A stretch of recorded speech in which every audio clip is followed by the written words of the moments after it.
নমস্কার, আমি গরিলা 2.6। আমি তোমাদের আজ থেকে ইতিহাস ক্লাস নেব।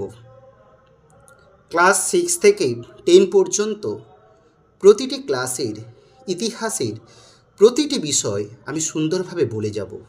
শুধু বলা নয়, তার সঙ্গে সঙ্গে নোটগুলো দিয়ে যাব। কিভাবে লিখতে হয়, কিভাবে 1 নম্বরের প্রশ্ন, 2 নম্বরের প্রশ্ন কিংবা বড় প্রশ্ন কিভাবে লিখবে, তার প্রত্যেকটা কিছু আমি আমার ভিডিওতে দিয়ে যাব। তোমরা এই ভিডিওটাকে লাইক, সাবস্ক্রাইব এবং কমেন্ট করতে প্লিজ ভুলবে না।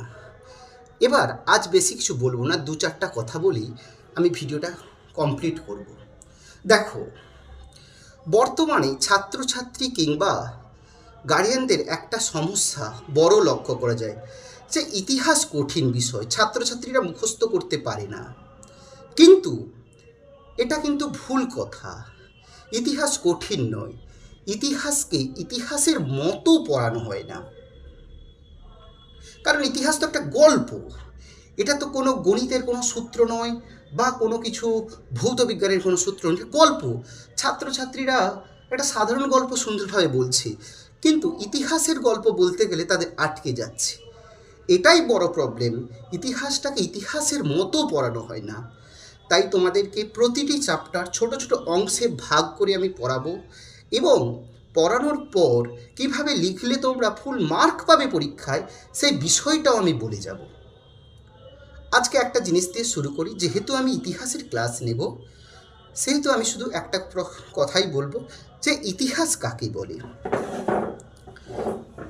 তোমরা জানো যে পুরনো দিনের কথা পড়া ইতিহাস, এটা আমরা জানি যে পুরনো দিনের রাজা মহারাজা এদের কাহিনী যে বইতে লেখা থাকে সেটাই হচ্ছে ইতিহাস।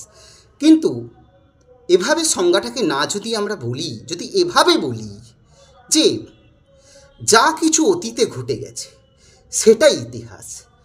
অতীতে বলতে কি, যেটা আজকের ঘটনা কালকে যখন আমি শুনবো সেটা হবে ইতিহাস। সেটা 1,00,000 বছর আগে হতে পারে, 100 বছর আগে হতে পারে, 1 বছর আগে হতে পারে, কিংবা গতকাল হতে পারে। যাই ঘটে গেছে সেটাই হচ্ছে ইতিহাস। ইতিহাস ক্লাস পড়ানোর জন্য এইটুকু দিয়ে আমি রাখলাম। এবার প্রতিটি ক্লাসে চ্যাপ্টার ওয়াইজ তোমাদের সিলেবাসে বিষয়গুলো কী আছে, কিভাবে লিখলে তোমরা নাম্বার পাবে, প্রতিটা জিনিস আমি সুন্দর করে বলবো। পরের ক্লাস থেকে কাল থেকে তোমরা নিশ্চয়ই ক্লাস পাবে। ঠিক আছে, টাটা।